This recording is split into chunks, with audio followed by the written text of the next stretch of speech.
আসসালামু আলাইকুম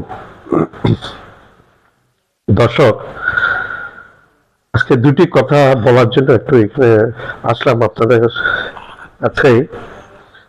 এবং সেটা হচ্ছে বর্তমান একটা সংকটজনক পরিস্থিতি, যে পরিস্থিতিটা উদয় হয়েছে বিশ্বের সবচেয়ে বড় সন্ত্রাসী রাষ্ট্র এবং তার প্রধানমন্ত্রী দ্বারা।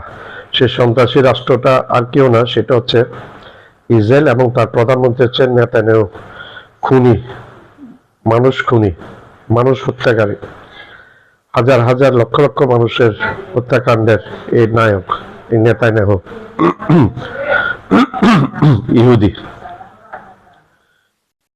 ইহুদিদের প্রতি আমাদের কোনো ঘৃণা নাই। আমাদের ঘৃণা কোনো ধর্মের কোনো মানুষের প্রতি আমাদের কোনো ঘৃণা নেই। অ্যাজ এ মুসলিম আমরা কোনো মানুষকে কোনো ধর্মকে ঘৃণা করি না। আমরা সেই মানুষের সে কর্মকে ঘৃণা করি, তার কর্মকাণ্ড।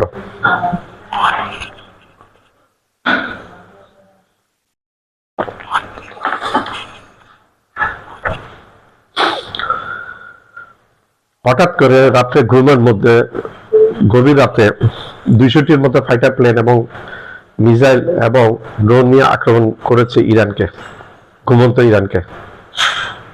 নেতানিয়াহু মনে করেছে রাত্রে আক্রমণের মধ্যে দিয়ে ইরানকে শেষ করে দেওয়া যাবে। এমনকি ইরানের নিউক্লিয়ার সাইট, অর্থাৎ যেখানে তাদের পারমাণবিক মজুদ রাখে, সেখানে পর্যন্ত আঘাত করেছে। কোন একটা দেশের তেজস্ক্রিয় পদার্থ যেখানে সংরক্ষণ থাকে সেই জায়গায়, অর্থাৎ পারমাণবিক পদার্থ যেখানে সংরক্ষণ থাকে সেই জায়গায় আঘাত করা মানে একই কথা, পারমাণবিক বোমা দিয়ে আঘাত করা, ওইটা সামিল, একই আইনে পড়ে সেটা। তো সেই কথাটি হচ্ছে পারমাণবিক সাইটে আক্রমণ করে ইরানকে ধ্বংস করে দিতে চেয়েছিল এই নেতানিয়াহু। মনে করেছে ইরানকে কাবু করে দেওয়া যাবে। এর কয়েক ঘন্টা পরে ধৈর্য ধরে ইরান ইসরায়েলকে আঘাত করা শুরু করেছে। আজকে প্রায় 7-8 দিন মতো হয়ে গেছে ইসরায়েল তাবা হয়ে গেছে। ইসরায়েলের হাইফা বন্দর, হাইফা পুরো তাবা হয়ে গেছে, তাবা করে গেছে ইরানি মিসাইল, ইরানি ড্রোনে। এবং তেল আবিবকে এখন আর চেনা যায় না, তাবা করে দিয়েছে।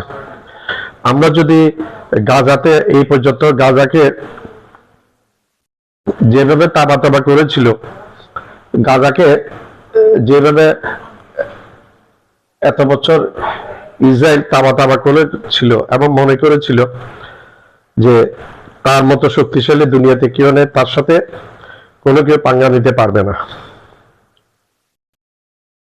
সে ইসরায়েলের ইতিহাসে, ইসরায়েল মিশরের সাথে যুদ্ধ করেছে, জর্দানের সাথে যুদ্ধ করেছে, প্যালেস্টাইনকে তো আছেই, লেবাননের সৈন্য দিয়ে আক্রমণ করেছে, প্যালেস্টাইনকে তাবা করেছে, প্যালেস্টাইনে গাজাতে জনশূন্য করে ফেলেছে, এমন ভাবে হত্যাকাণ্ড চালিয়েছে। সে মনে করেছে তার এই প্রতিশোধ কেউ নিতে পারবে, সে একমাত্র অপ্রতিদ্বন্দ্বী, তার সামনে কেউ দাঁড়াতে পারবে না। সেটা ভুল প্রমাণিত হয়েছে ইরান আক্রমণ করে। ইরান যে একটা, ইরানের পারস্য ইতিহাসে নেই, পারস্য জাতি যে পরাজয় বরণ করেছে এরকম ইতিহাসে পারস্যের নাই। নবীজির যুগে ওই সময় সম্রাট খসরু তখন মুসলিম ছিল না, অগ্নি উপাসক ছিল। নবীজি পরবর্তী যুগে সম্ভবত হযরত ওমর ফারুক রাদিয়াল্লাহু তাআলা আনহুর সময় পারস্য, বর্তমান ইরান, ইসলামের করতলে চলে আসে, ইসলামের শাসনে, ইসলামের বিজয় হয়েছে ইরানে এবং ইসলাম এখানে কায়েম হয়েছে। যেটা নবীজি ভবিষ্যৎবাণী করেছিলেন। নবীজি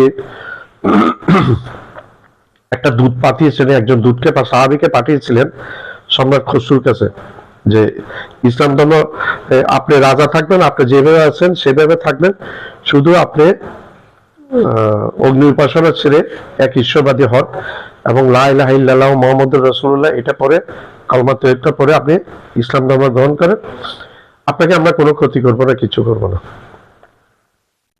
আপনার রাজ্য আপনি শাসন করবেন যেভাবে এখন করছেন।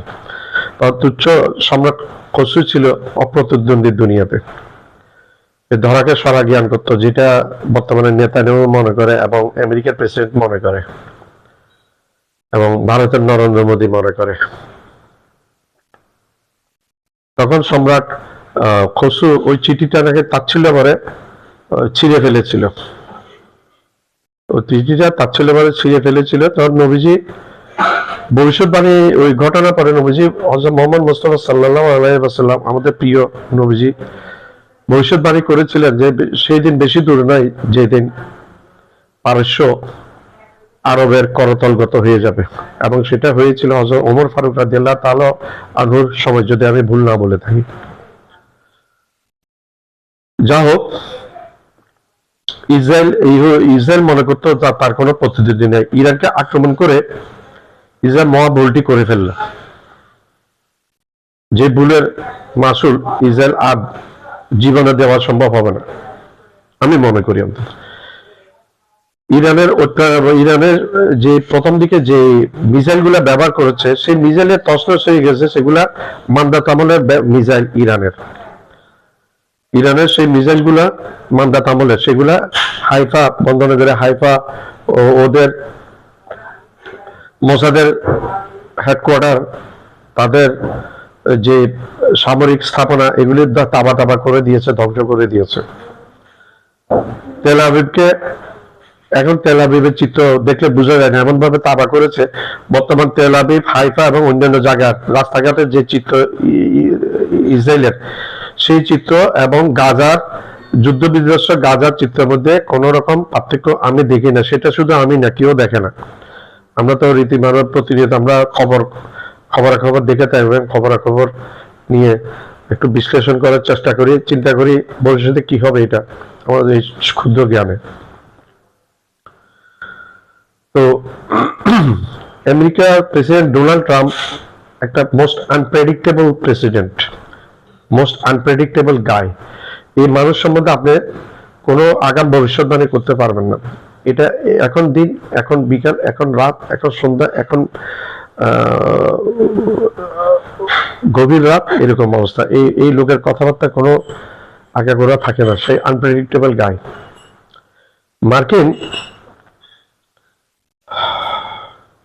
আমেরিকার পরাজয়ের ইতিহাস আছে। আমেরিকা যত হুমকি ধমকি দিয়েছিল ইরানকে, আমেরিকা এবং খামেনিকে হুমকি দিয়েছিল এবং বলছে খামেনি কোথায় আছে আমরা জানি, কোন সুরক্ষিত জায়গায় আছে আমরা জানি, কিন্তু কতদিন ওই সুরক্ষিত জায়গায় থাকতে পারবে সেটা আমরা গ্যারান্টি দিতে পারবো না। আমি ডোনাল্ড ট্রাম্পকে বলে থাকি, মানুষের, আমরা এজ এ মুসলিম আমরা বিশ্বাস করি, আমরা বিশ্বাস করি মানুষের হায়াত মতের রিজিক, মানুষের সবকিছু মালিক একমাত্র রাব্বুল আলামিন। এটা খামেনিও 101% বিশ্বাস করে। ইমানে বলিয়ান একজন মানুষ, যে কিনা আমেরিকার হুমকি ধুমকিতে পাত্তা দেয় না। ডোনাল্ড ট্রাম্প বলেছিল তেহরান খালি করে দেওয়ার জন্য, প্রত্যুত্তরে খামেনি বলেছিল ইসরায়েলের তেল আবিব এবং বন্দর নগরী যেটা আছে, যেখানে তছনছ করে দিয়েছে হাইফা, এই হাইফা খালি করে দেওয়ার জন্য, এবং বাস্তবে ঘটছেও তাই। এমন ভাবে আমরা দেখলাম, এমন ভাবে ইরান এই পর্যন্ত আগে ব্যবহার করেছিল, প্রত্যেকগুলো ছিল মান্দাত আমলের মিসাইল। সেই মিসাইলের তছনছ ইসরায়েল। আমেরিকার দেওয়া তাদের আয়রন ডোম, আরো যে আকাশ প্রতিরক্ষা ব্যবস্থা, এগুলো পুরো ফেলিওর হয়ে গেছে। ভাই 100টা ড্রোন যদি 100% ড্রোনের মধ্যে যদি 20% ড্রোন যদি ইসরায়েলের মাটিতে পড়ে যদি এই অবস্থা হয়ে যায়, তাও মান্দাত আমলের মিসাইল দিয়ে, তাহলে আধুনিক মিসাইল যখন ইরান প্রয়োগ করা শুরু করেছে, তখন কি অবস্থা হচ্ছে এখন।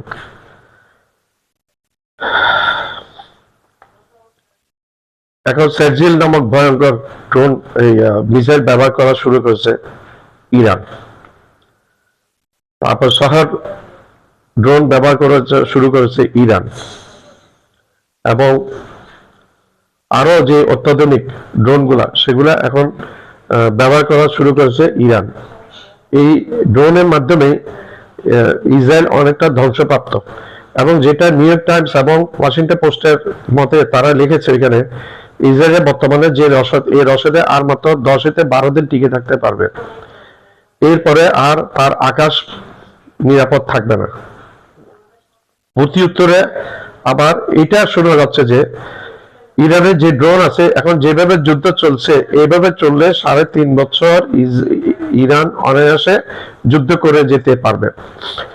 ইরান দীর্ঘদিন থেকে রাজা শাহ পাহলভীর পতনের পর থেকে আমেরিকার স্যাংশনের মধ্যে আছে এবং পুরো ইউরোপের স্যাংশনের মধ্যে আছে। ধনী দেশগুলো ইরানকে বয়কট করেছে। এত একটা কথা বলা হয়,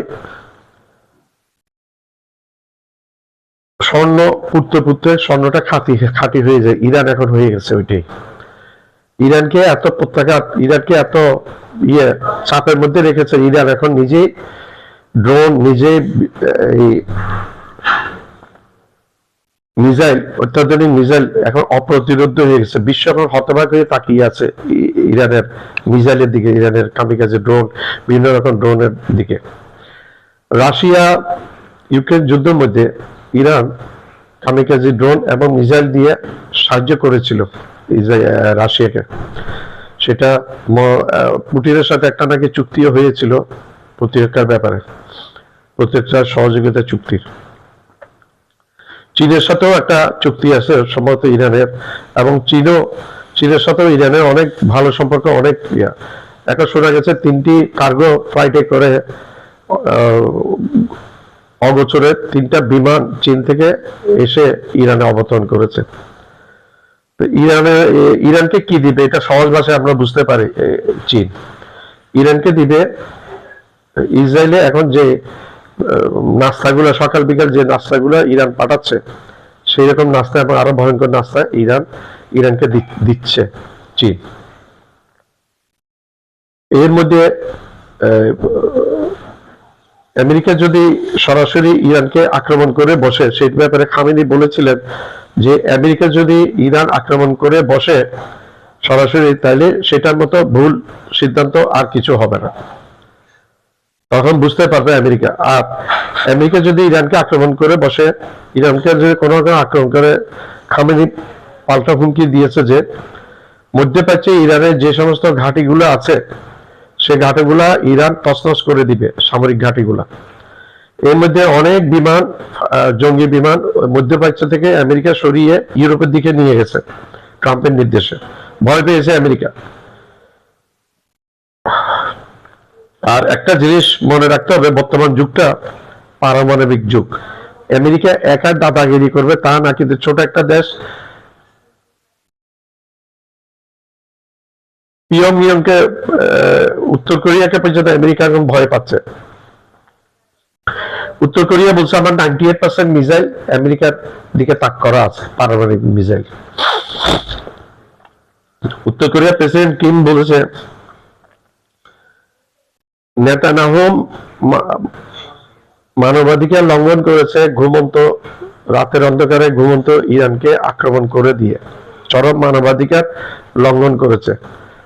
আর নেতানিয়াহু কোনো কিছু পারমাণবিক কোনো আক্রমণ চালাতে গেলে তখন আমরা নেতানিয়াহুকে, ইসরায়েলকে আমরা ছাড়বো না, আমরা পারমাণবিক মিসাইল ছুড়বো ইসরায়েলের দিকে। এই ইসরায়েলকে, উত্তর কোরিয়ার ক্ষমতা আছে ইসরায়েলকে 100 বার ধ্বংস করে দেওয়ার মতো। পাকিস্তানও বলেছে, শোনা যাচ্ছে যে ইরানের একজন জেনারেল, ওনার নাম জেনারেল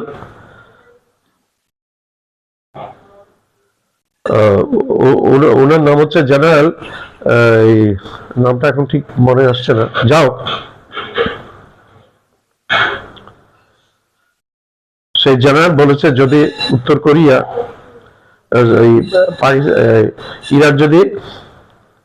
ইরানকে যদি পারমাণবিক আক্রমণ করে, এটা পাকিস্তানের কথাই বলছে সেই জেনারেল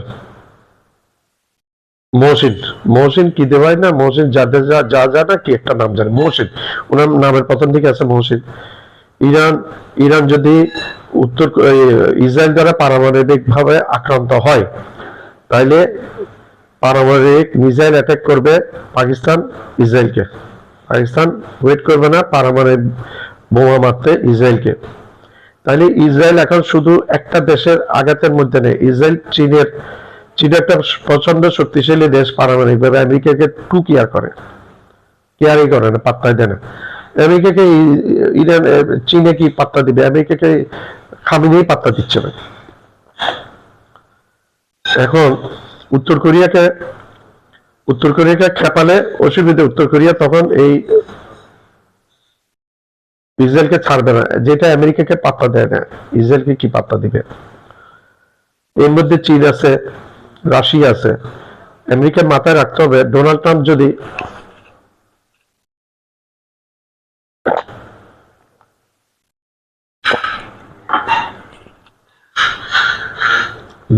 যদি সরাসরি যুদ্ধে অংশগ্রহণ করে, ডোনাল্ড ট্রাম্পকে মাথায় রাখতে হবে তার বিপক্ষে রাশিয়া আছে, রাশিয়া ইরানের পক্ষে, তার বিপক্ষে মহাশক্তিধর চীন আছে, চীন ইরানের পক্ষে, তার বিপক্ষে নিউক্লিয়ার স্টেট নর্থ কোরিয়া আছে, সেই চীনের পক্ষে। পাকিস্তান তখন উপায় থাকবে না পাকিস্তানের ইরানকে সাপোর্ট না করে। আর মুসলিম বিশ্বের বাকি নেতাগুলোকে আমি ওগুলা নেতা বলি না, এখানে এরদোয়ান কিন্তু ইরানের পক্ষে এবং হুঙ্কার দিয়েছে অলরেডি ইরানের পক্ষে, ইসরায়েলের বিপক্ষে। এখন তুরস্ক বসে থাকবে না, তুরস্ক কিন্তু প্রচন্ড একটা শক্তিশালী, সামরিকভাবে শক্তিশালী দেশ এবং ন্যাটোর সদস্যভুক্ত দেশ। তার কাছে কিন্তু ন্যাটোর জমা রাখা, আমেরিকা জমা রাখা পারমাণবিক ওয়েপন্স গুলো আছে, কিন্তু আর্সেনাল গুলো আছে এখানে। তুরস্ককে ভারত পর্যন্ত ভয় পায়, ভারত এই তুরস্ককে ভয় পায়। তো এতগুলা শক্তির বিপক্ষে আমেরিকা, আমার মনে হয় না আমেরিকার, আমরা ইতিহাস তো আমি বলছি, নাকানি জীবনে খেয়ে বের হয়েছে আফগানিস্তান থেকে, খেয়ে বের হয়েছে। 1971 সালে বাংলাদেশে স্বাধীন হওয়ার বিপক্ষে ছিল আমেরিকা, কিছুই করতে পারে নাই, এ দেশ স্বাধীন হয়েছে। আল্লাহ যেটা করে, আল্লাহ তার বিপক্ষে কেউ যেতে পারে না। আমেরিকা কিসের শক্তিশালী? এখন আমেরিকা ওই শক্তি দেখায় লাভ নাই। বিশ্বের বাকি নিউক্লিয়ার স্টেট গুলার বেশিরভাগ, বাকি পারমাণবিক শক্তি সম্পন্ন দেশ যেমন Russia, China, north Korea, Pakistan, এদের বেশিরভাগ মিসাইল কিন্তু, পারমাণবিক মিসাইল কিন্তু আমেরিকার দিকে তাক করানো। এত ভালো অবস্থানে আমেরিকা তুমি নাই, কিন্তু যতই নিজেরা দাদাগিরি দেখাও।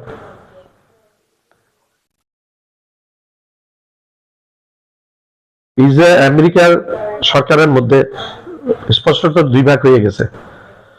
বেশিরভাগ সরকারের মধ্যে বেশিরভাগ ইসরায়েল যুদ্ধে না, ইরান ইসরায়েল যুদ্ধের মধ্যে না জড়ানোর পক্ষে, এবং ডেমোক্রেট এবং রিপাবলিকান দোনো পার্টির মধ্যে বেশিরভাগ মেজরিটি হচ্ছে যুদ্ধে না জড়ানোর পক্ষে। আমেরিকা আগেও ক্ষতিগ্রস্ত হয়েছে বিভিন্ন যুদ্ধে জড়িয়ে, তাদের অর্থনৈতিক ক্ষতিগ্রস্ত হয়েছে এবং নাকানি চুবানি খেয়ে বের হইতে হয়েছে। বেশি দেরি হয়নি, 4-5 বছর আগে নাস্তানা বেঁধে 4 বছর আগে আফগানিস্তান থেকে পালিয়ে আসতে হয়েছে বাইডেন ক্ষমতা আসার পরপরই। বাইডেন চালাকি করে ওইখান থেকে সৈন্য পার করে নিয়েছে, কারণ আমেরিকা অর্থনীতির উপর বিরূপ প্রভাব পড়ছিল, অর্থনীতি ভেঙে যাচ্ছিল। তো যে কথা সেটাই।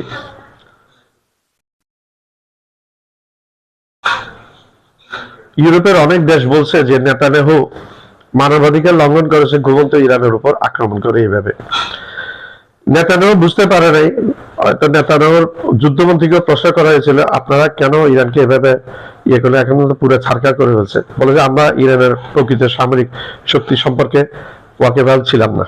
ভালো, আল্লাহ যেটা করে সেটা ভালোর জন্য করে। এখন গাজা এবং তোমাদের তেল আবিব এবং হাইফার মধ্যে কোনো পার্থক্য নেই, সেম থিংস।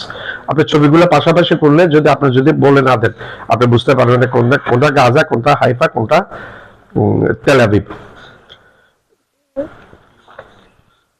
মোসাদের হচ্ছে মোসাদ নাকি বিশ্বের একটা অপ্রতিদ্বন্দ্বী গোয়েন্দা সংস্থা। সে গোয়েন্দা সংস্থা হেডকোয়ার্টার মাটির সাথে মিশিয়ে দিয়েছে ইরান।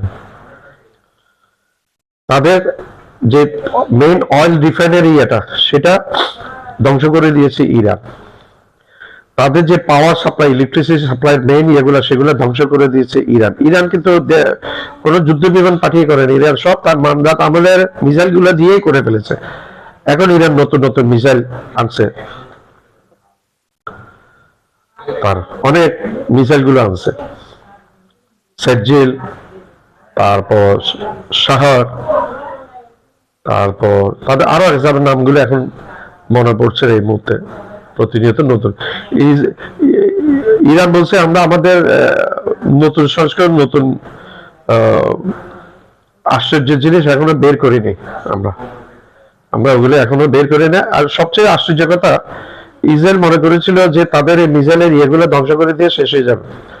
বা ইরানের মিসাইল এখন দেখা যাচ্ছে পাহাড়ের প্রতিটি গুহায় গুহায় ইরানের মিসাইল, সম্পূর্ণ ইরানের মধ্যে ছড়িয়ে ছিটিয়ে আছে ইরানের মিসাইল গুলা। ইরান ইজ এ ভূমিগতভাবে Iran is a very big country. It's not easy for Israel to destroy everything inside Iran.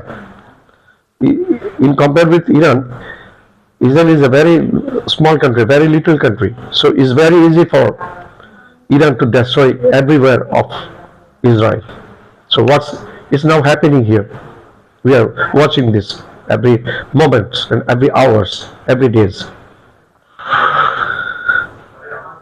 আমরা যেটা বলছি সেটা হচ্ছে আমেরিকার দাদাগিরি শেষ। এই ইসরায়েলকে এই ভারতের নরেন্দ্র মোদী জাহাজে জাহাজে করে অস্ত্র পাঠিয়েছে গাজার নিরীহ মানুষকে হত্যা করার জন্য। নরেন্দ্র মোদীর নাম আপনারা নেতানিয়াহুর নামটা নেন, তার সাথে নরেন্দ্র মোদীর নামটা নিতে হবে। সে সমানভাবে খুনি, সে গুজরাটে মুসলমান হত্যাকারী, 1000 মুসলমান। ইসরায়েল এই ইয়েতে সে কাশ্মীরে মুসলিম হত্যাকারী, সে বিভিন্ন জায়গায় মুসলিম হত্যাকারী এই মোদী।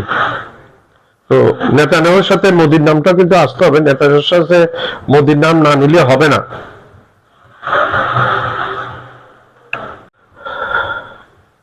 যেটা বলছিলাম,